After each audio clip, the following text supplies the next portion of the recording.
ഇസ്ലാം പാഠശാല Islamic website islampathashala.net മലയാളത്തിലെ ആദ്യത്തെ സമ്പൂർണ്ണ ഇസ്ലാമിക് വെബ്സൈറ്റ്.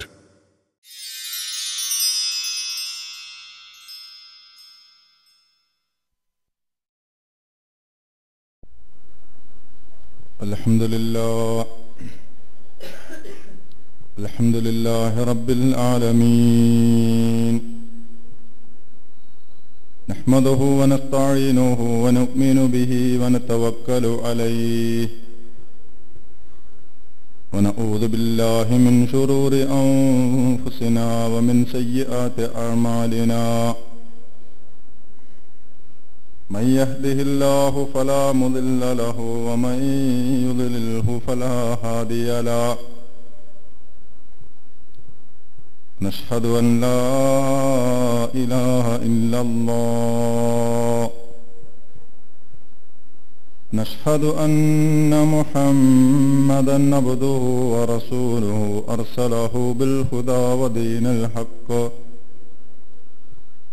ليظهره على الدين كله ولو كره المشركون.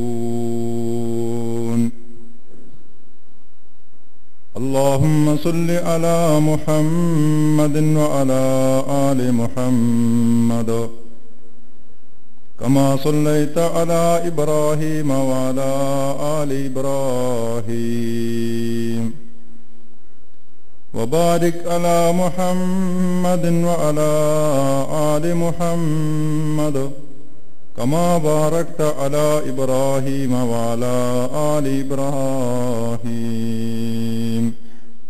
في العالمين إنك حميد مجيد.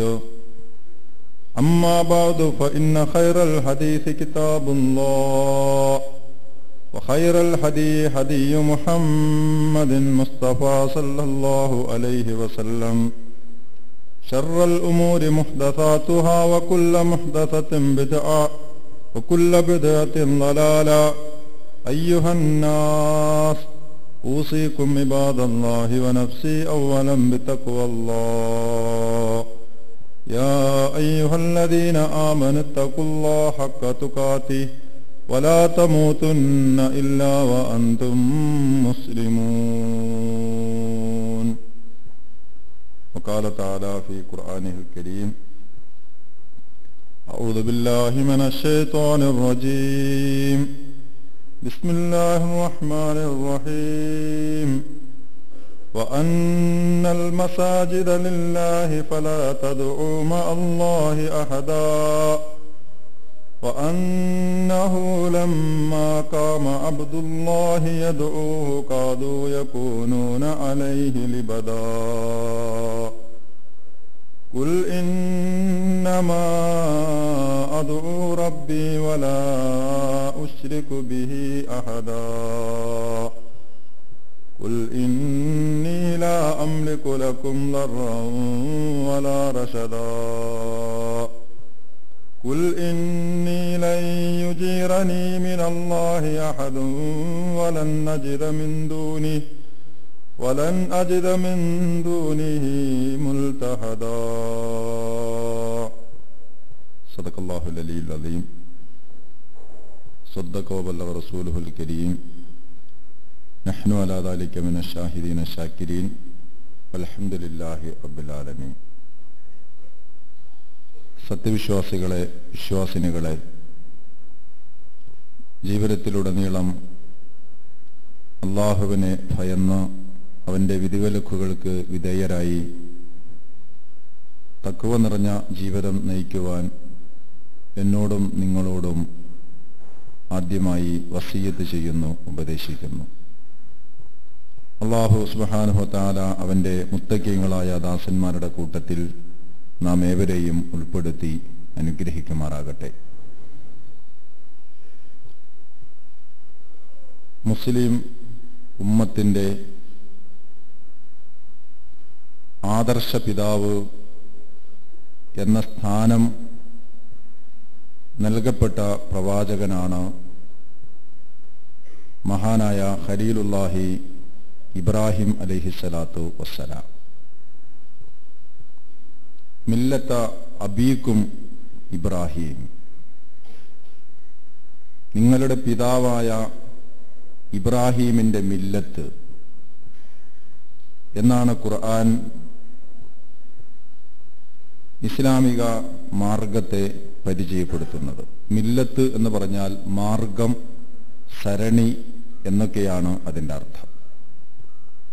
അപ്പൊ ഇബ്രാഹിം നബിയുടെ മില്ലത്ത് മുറുകെ പിടിക്കേണ്ടവരാണ് മുസ്ലിം സമുദായം.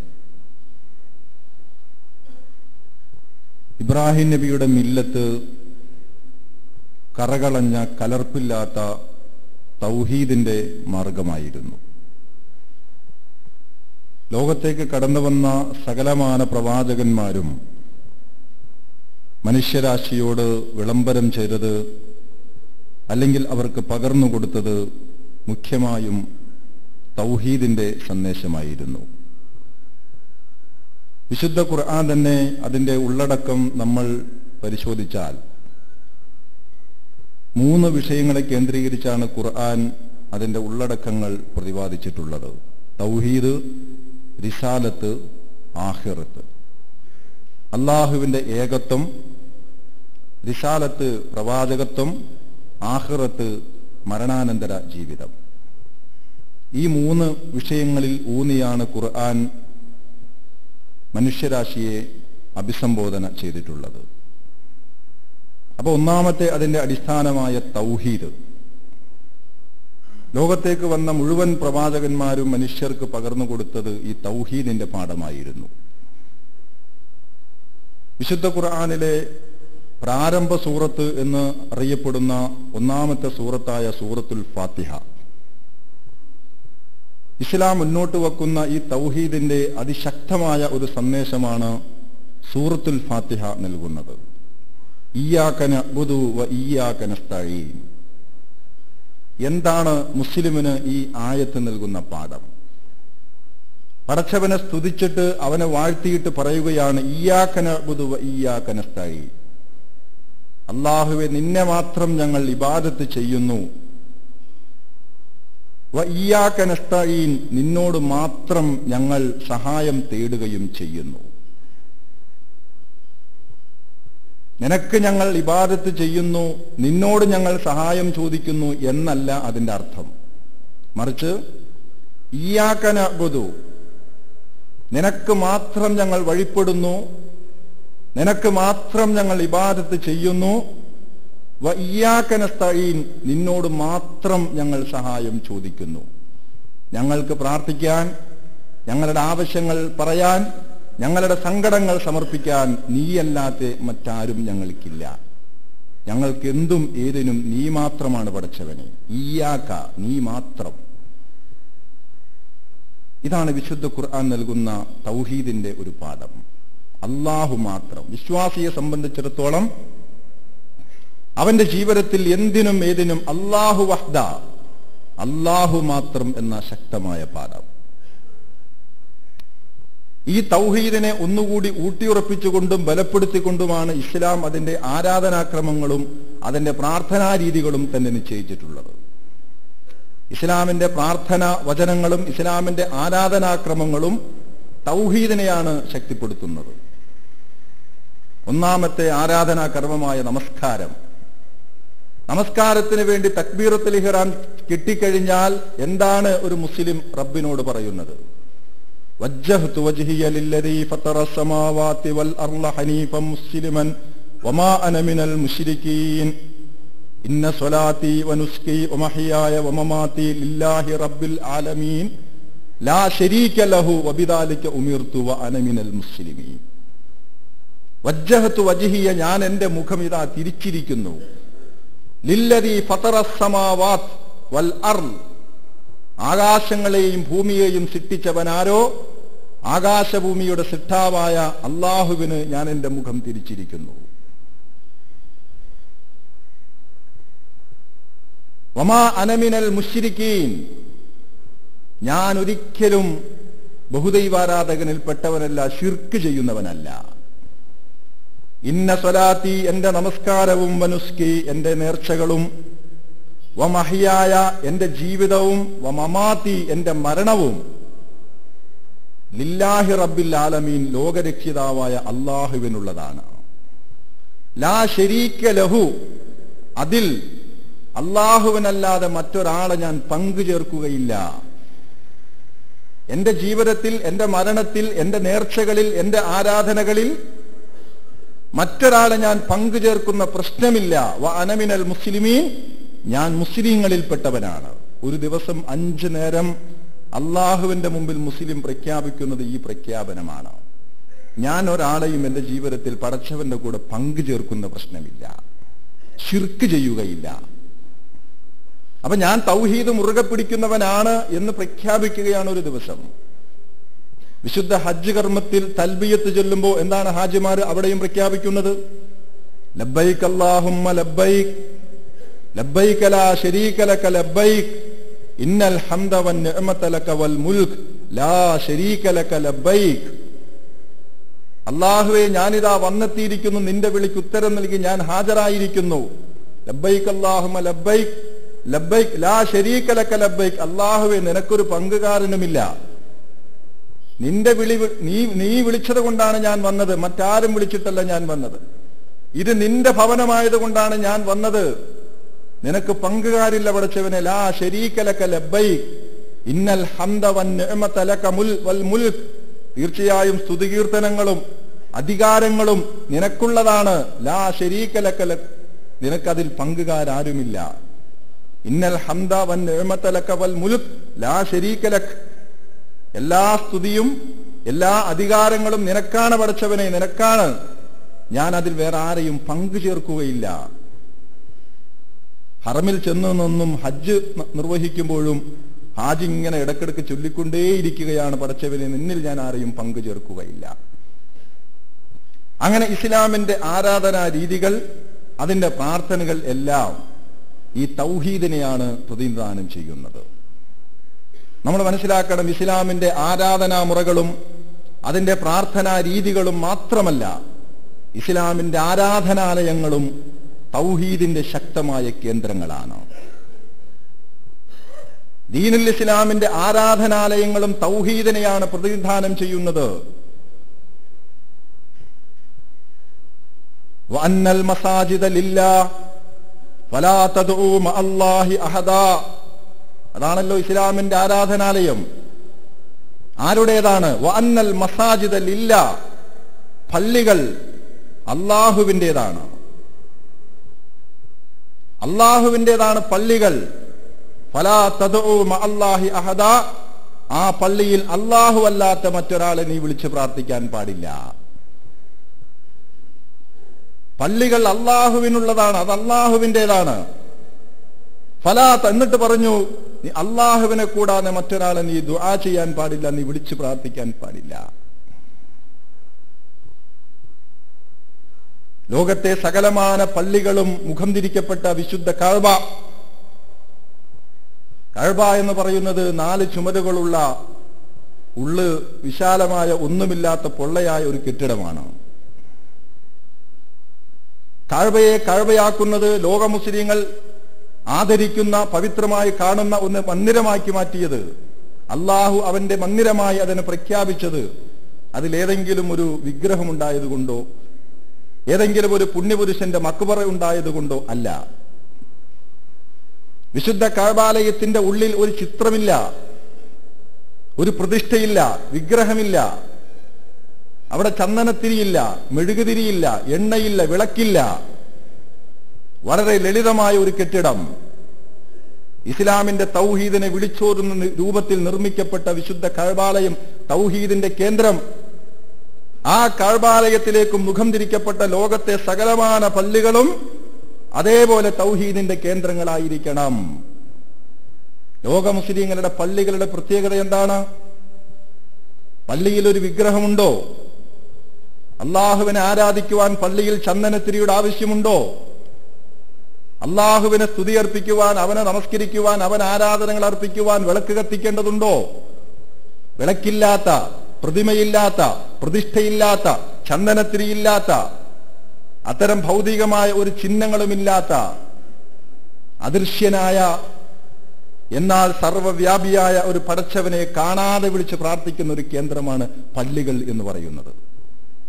ലോകത്ത് ഈ സമുദായത്തിനല്ലാതെ ഇങ്ങനത്തെ ഒരു ആരാധനാലയമുണ്ട്? ഒരു പ്രതിഷ്ഠ പോലും, ഒരു ചിത്രം പോലും,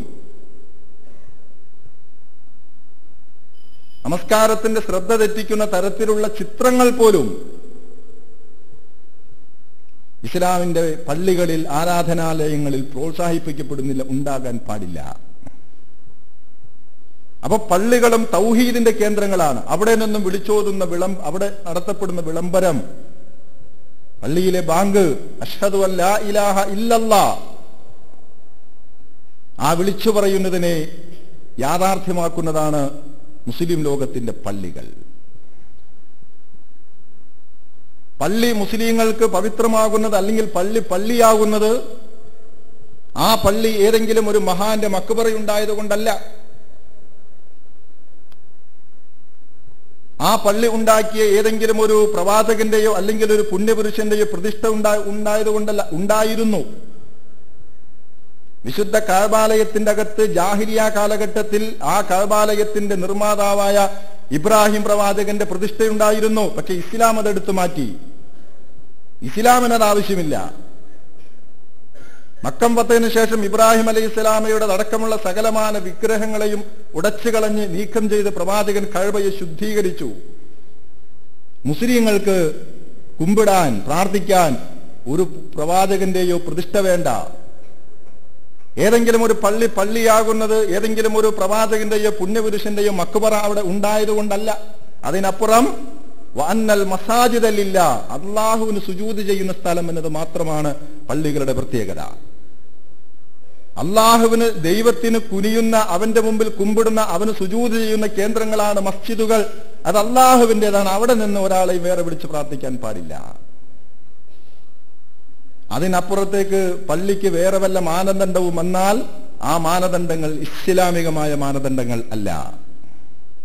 നോക്കൂ നിങ്ങൾ, ലോക മുസ്ലിങ്ങൾക്ക് പുണ്യ പള്ളികൾ എന്ന നിലയിൽ എല്ലാ പള്ളികളും ഒരുപോലെയാണ്, 3 പള്ളികൾ ഒഴികെ. ലോക മുസ്ലിങ്ങൾക്ക് സിയാറത്ത് ഉദ്ദേശിച്ചുകൊണ്ട്, പ്രത്യേക പുണ്യം പ്രതീക്ഷിച്ചുകൊണ്ട് സിയാറത്ത് നടത്താൻ,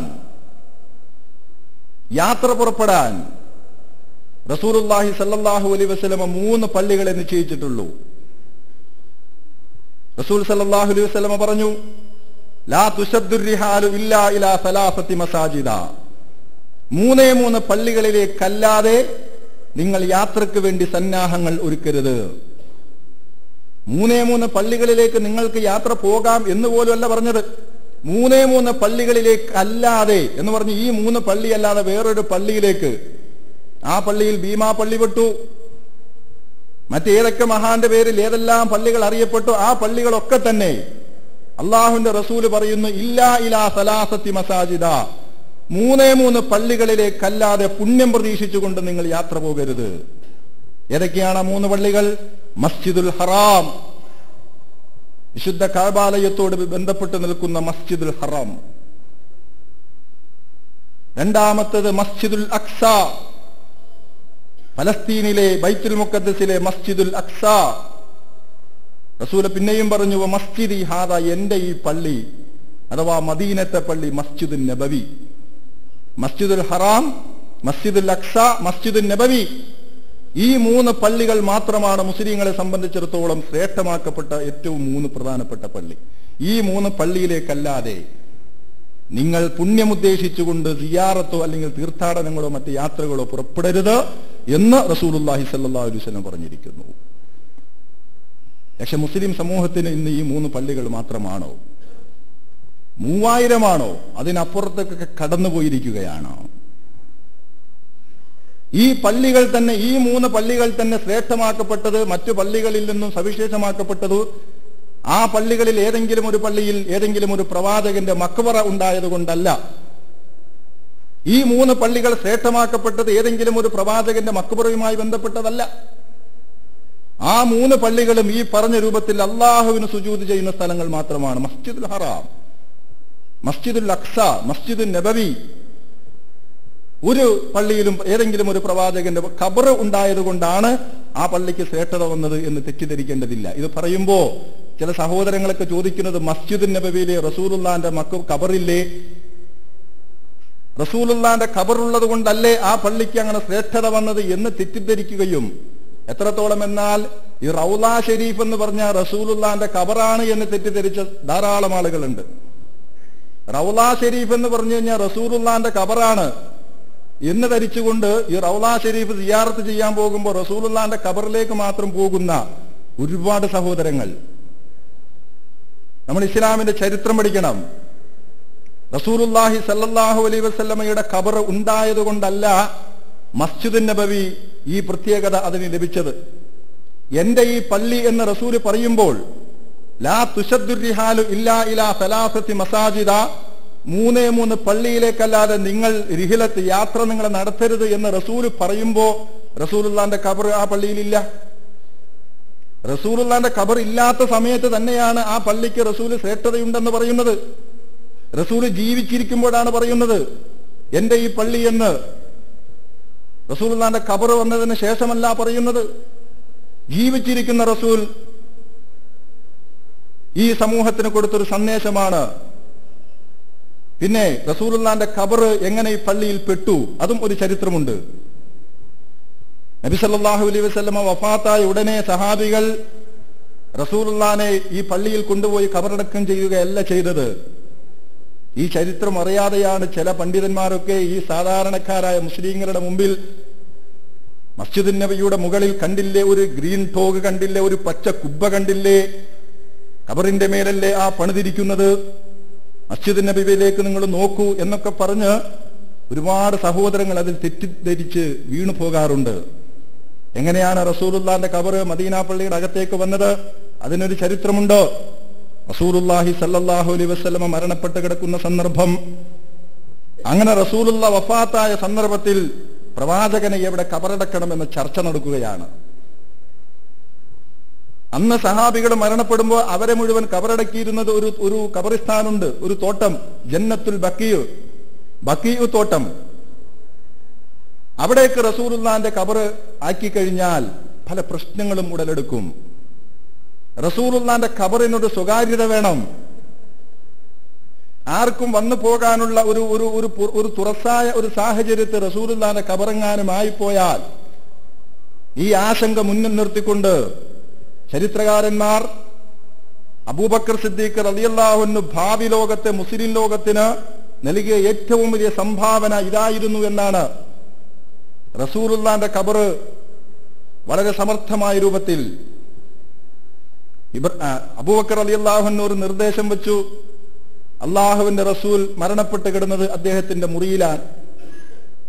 റസൂലുള്ളാനെ അദ്ദേഹം മരിച്ചു കിടക്കുന്ന ആ മുറിയിൽ തന്നെ നമ്മൾ അടക്കം ചെയ്യാം എന്ന് പറഞ്ഞുകൊണ്ട് അദ്ദേഹം ആ നിർദ്ദേശത്തെ മുന്നോട്ട് വെച്ചപ്പോ ആയിഷാ ബീവി അടക്കമുള്ള സഹാബി വനിതകൾ, പ്രവാചകന്റെ പത്നിമാർ മുഴുവൻ സഹാബികളും ആ അഭിപ്രായത്തോട് യോജിക്കുകയും അങ്ങനെ പ്രവാചകന്റെ മയ്യിത്ത്, പ്രവാചകന്റെ ജനാസ അദ്ദേഹം മരിച്ചു കിടന്ന ആ മുറിയിൽ തന്നെ അടക്കം ചെയ്യുകയാണ് ചെയ്തത്.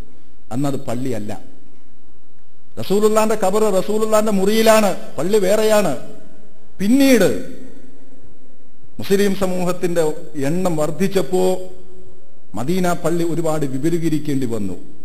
അങ്ങനെ വിപുലീകരിച്ചപ്പോ റസൂലുള്ളാന്റെ റസൂലുള്ളാന്റെ പത്നിമാർ ഉപയോഗിച്ചിരുന്ന ഹുജറകൾ, മുറികൾ, അവരുടെ മുറികളൊക്കെ പള്ളിയിലേക്ക് ചേർക്കാൻ തുടങ്ങി. അങ്ങനെ ചേർത്തപ്പോ ആയിഷാ ബീവിയുടെ മുറിയും പള്ളിയിലേക്ക് ചേർക്കേണ്ടി വന്നു.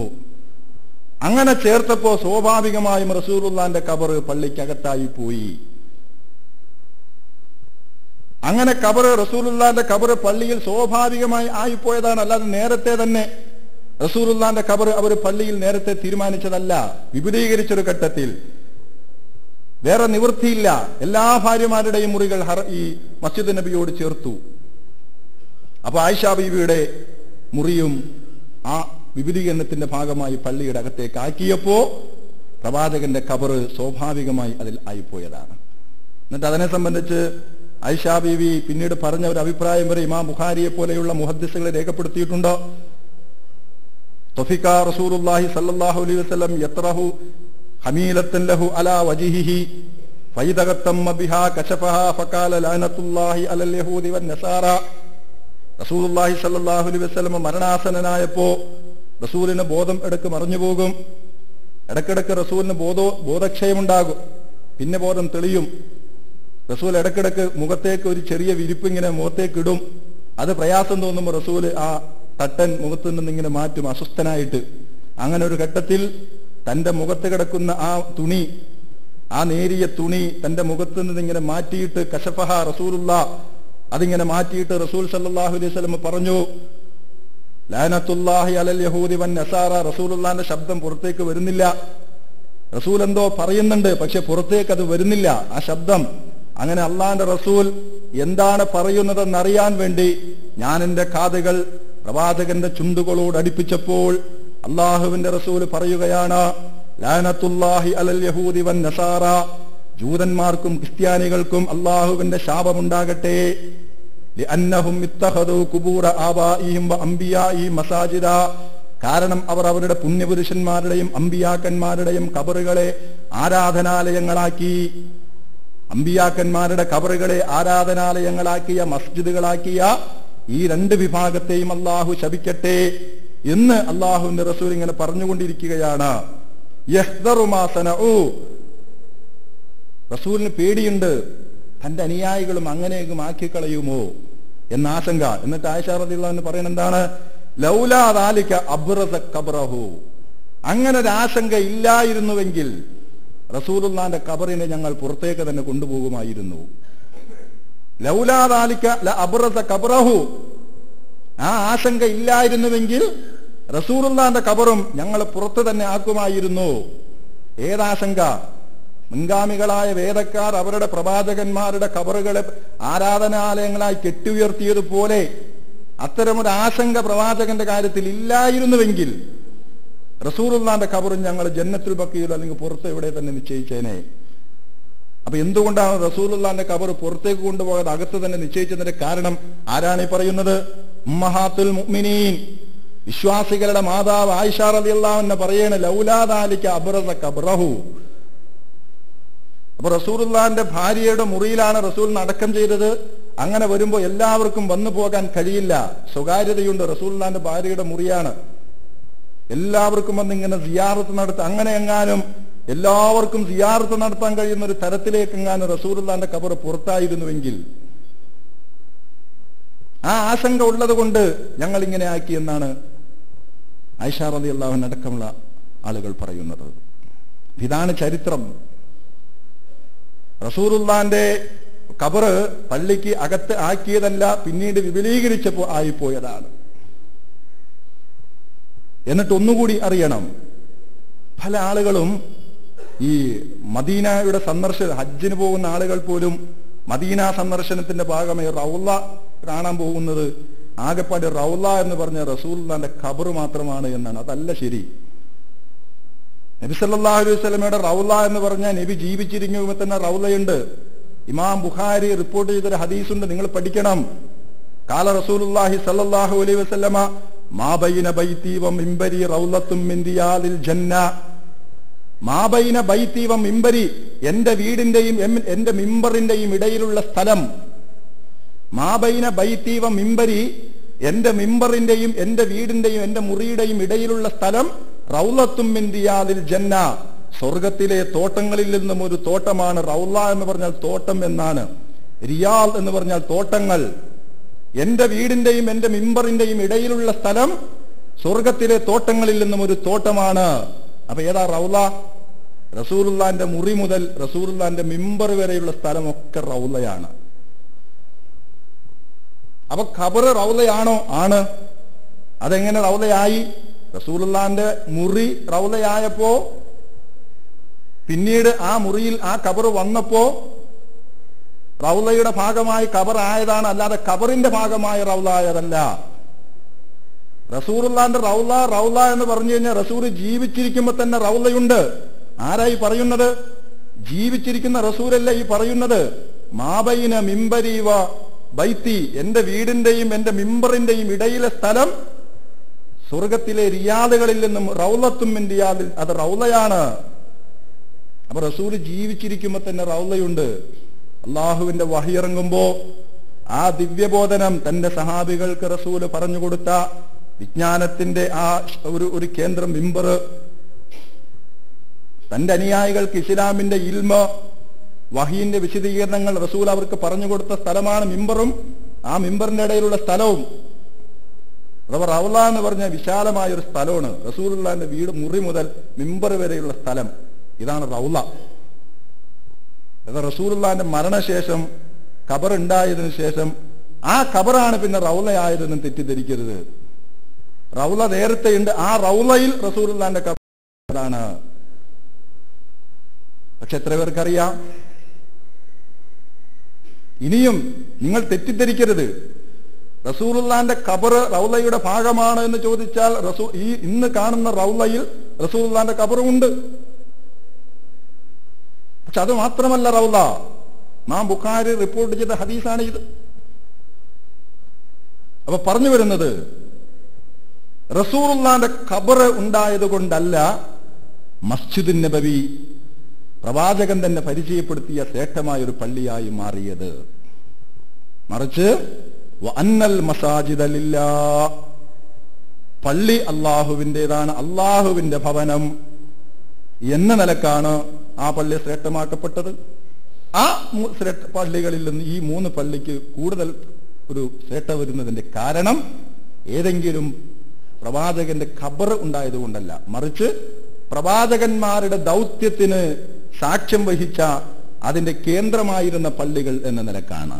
പ്രവാചകന്മാരുടെ ദൗത്യം മസ്ജിദുൽ അഖ്സ, ലോകത്തേക്ക് കടന്നു വന്ന ഒരുപാട് പ്രവാചകന്മാരുടെ സംഗമ ഭൂമിയായിരുന്നു ബൈത്തുൽ മുഖദ്ദസ്. വത്തീനി വസ്സൈത്തൂൻ വതൂരി സീനീന വഹാദൽ ബലദിൽ അമീൻ എന്ന് ഖുർആൻ തന്നെ പറയുന്നില്ലേ? വത്തീനി വസ്സൈത്തൂൻ, അത്തിയാണ് ഒലീവാണ്. അഥവാ അത്തിയും ഒലീവ് എന്ന് പറഞ്ഞാൽ ആ 2 വസ്തുക്കളല്ല, അത്തിയും ഒലീവും ഉണ്ടാകുന്ന നാട് എന്നാണ്. ഏതാണത്? ബൈത്തുൽ മുഖദ്ദസ്. ആ നാട് തന്നെയാണ് സത്യം. വഹാദൽ ബലദിൽ അമീൻ, നിർഭയമായ ഈ നാടിനാണ്, അഥവാ മക്കയെ പറ്റിയാണ് അടുത്ത ആയത്ത് പറയുന്നത്. അഥവാ മക്കയും ബൈത്തുൽ മുഖദ്ദസുമാണ് സത്യം. എന്താ ഈ 2 പ്രദേശങ്ങളുടെ പ്രത്യേകത? മക്ക പ്രവാചകൻ ഇബ്രാഹിമി മില്ലത്തിന്റെ സംസ്കാരത്തിന് തുടക്കം കുറിച്ച ആദർശപിതാവിന്റെ ചൂരും ഗന്ധവുമുള്ള അദ്ദേഹത്തിന്റെ ആദർശ പ്രബോധനത്തിന്റെ ഒരു വലിയ ഭൂമികയായിരുന്നു മക്ക. ബൈത്തുൽ മുഖദ്ദസ് പ്രവാചകന്മാർ ഒരുപാട് വന്നത് അവിടെയാണ്. മസ്ജിദുൻ നബവി പ്രവാചക ദൗത്യത്തിന് വളക്കൂറുള്ള മണ്ണായി മാറിയ ചരിത്രത്തിലെ ഒരു പ്രദേശം. ഈ അർത്ഥത്തിലാണ് ഈ പള്ളികൾ ശ്രേഷ്ഠമാക്കപ്പെട്ടത്.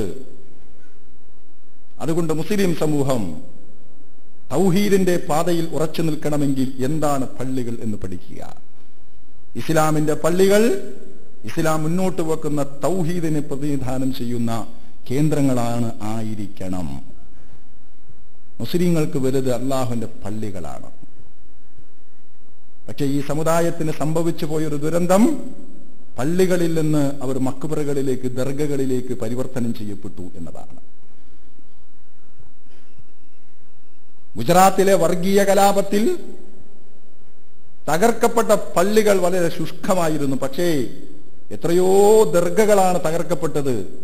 കാരണം സംഘപരിവാർ തെരഞ്ഞുപിടിച്ച് ദർഗകളെ കൂടുതൽ തകർത്തു എന്നതല്ല, മറിച്ച് ആ സമുദായത്തിന്റെ ചിത്രം അതാണ്. പള്ളിയേക്കാൾ കൂടുതൽ അവർക്ക് ദർഗകളായിരുന്നു.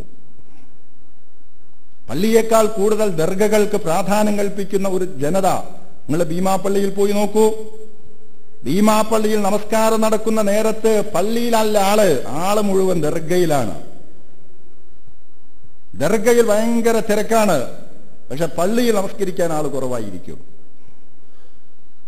പള്ളിയേക്കാൾ ദർഗകളിലേക്ക് പോകുന്ന ഈ സമുദായം മഹാന്മാരുടെ മക്ബറകളിലേക്ക് പുണ്യം പ്രതീക്ഷിച്ചുകൊണ്ടും ആ മക്ബറകളിൽ ചെന്നുകൊണ്ട് പ്രാർത്ഥിക്കുകയും അവരോടുള്ള ദുആ വലിയ പുണ്യമായി കാണുന്ന, ഇതൊരു ശരിയാണ്, ഒരു യാഥാർത്ഥ്യമാണ്. ഇങ്ങനെ തന്നെയാണ് ഈ സമുദായത്തിന്റെ പലരും.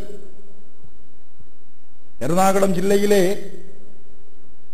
ഞാനൊരിക്കൽ നേർക്കുനേരെ കേട്ടതാണ്. ഒരു പ്രസിദ്ധ കോൽക്കളി സംഘം, ആ കോൽക്കളി സംഘത്തിന്റെ പരിപാടി ആരംഭിക്കുകയാണ്. ആ പരിപാടി ആരംഭിക്കുമ്പോ അവരുടെ ബൈത്തിന്റെ ഒന്നാമത്തെ വരി, കാഞ്ഞിരമറ്റം ശൈഖ് ഫരീദ് ഔലിയ ഞങ്ങളെ കാത്തിടണേ. ഒരു സമുദായം ഒരു നല്ല കാര്യം ചെയ്യാൻ വേണ്ടി തുടങ്ങുമ്പോ ആ വരിയുടെ ഒന്നാമത്തെ വരി തന്നെ, പടച്ചോനെ ഞങ്ങളെ തുടങ്ങേണ്, നിന്റെ നാമത്തിൽ ഞങ്ങൾ തുടങ്ങേണ്, നീ ഞങ്ങളെ കാക്കണം എന്നല്ല. കാഞ്ഞിരമറ്റം ശൈഖ് ഫരീദ് ഔലിയ ഞങ്ങളെ കാത്തിടണേ. അപ്പൊ ആരാ ഇവരെ കാക്കേണ്ടത്? വിളിച്ചു പറയുകയാണ്, ശൈഖ് ഫരീദുദ്ദീൻ ഔലിയ ഞങ്ങളെ കാക്കണം, തുടങ്ങാൻ പോവുകയാണ് ഞങ്ങൾ. ഈ സമുദായം തൗഹീദിന്റെ പാതയിൽ നിന്ന് വ്യതിചലിച്ചതിന്റെ ഒരുപാട് ലക്ഷണങ്ങളിൽ ഒന്ന് മാത്രമാണത്. അതുകൊണ്ട് മഹാനായ പ്രവാചകൻ ഇബ്രാഹിം അലൈഹിസ്സലാത്തു വസ്സലാം ലോകത്തിന് പകർന്നുകൊടുത്ത തൗഹീദിന്റെ വഴി, വഅന്നൽ മസാജിദ ലില്ലാഹി ഫലാ തദഉ മഅല്ലാഹി അഹദ. ഈ തൗഹീദിന്റെ പാതയിൽ നിന്ന് ഈ സമുദായത്തെ രക്ഷിക്കേണ്ട ഒരു ബാധ്യത കൂടി നമ്മുടെ കുടുംബാംഗങ്ങൾ, നമ്മൾ അവരെ കൂടി അത് ബോധ്യപ്പെടുത്തണം. ഈ റൗളയുടെ വിഷയം തന്നെ പല ആളുകളും തെറ്റിദ്ധരിച്ചിരിക്കുകയാണ്. റൗളയായതിന്റെ ഒരു കാരണമുണ്ട്. വഹ്യ് അള്ളാഹുവിന്റെ റസൂലിന് ഇറങ്ങുമ്പോ ആ വഹ്യ് റസൂല് ചിലപ്പോൾ മിമ്പറിൽ കയറി നിന്നിട്ട് അവർക്ക് പറഞ്ഞു കൊടുക്കും, അല്ലെങ്കിൽ അവിടെ ഇരുന്നു കൊണ്ട് തന്നെ റസൂല് വിജ്ഞാനം തന്റെ ശിഷ്യന്മാർക്ക്, സഹാബികൾക്ക് റസൂൽ പറഞ്ഞു കൊടുത്ത വിജ്ഞാനത്തിന്റെ മറ്റ് സദസ്സുകളെ പറ്റിയും റസൂൽ അതേപോലെ ഉപമ നടത്തിയിട്ടുണ്ട്. അത് റൗളയാണെന്നൊക്കെ. അപ്പൊ തൗഹീദിന്റെ ആത്മാവ് ഉൾക്കൊണ്ടുകൊണ്ട് ഇയ്യാക നഅ്ബുദു വ ഇയ്യാക നസ്തഈൻ, അല്ലാഹുവേ നിനക്ക് മാത്രം, നിന്നോട് മാത്രം, ഇത് ഉൾക്കൊണ്ട് ജീവിക്കുന്ന യഥാർത്ഥ മുവഹ്ഹിദുകളായി മുന്നോട്ട് പോകുവാനും തൗഹീദ് ഉൾക്കൊണ്ട് ജീവിതച്ച് തൗഹീദിന്റെ മരണം, ലാ ഇലാഹ ഇല്ലല്ലാ എന്ന ആദർശ മരണം കൈവരിക്കുവാൻ നമുക്ക് കഴിയണം. അല്ലാഹു സുബ്ഹാനഹു വ തആല അതിന് നമുക്ക് ഏവർക്കും തൗഫീഖ് നൽകി അനുഗ്രഹിക്കുമാറാകട്ടെ.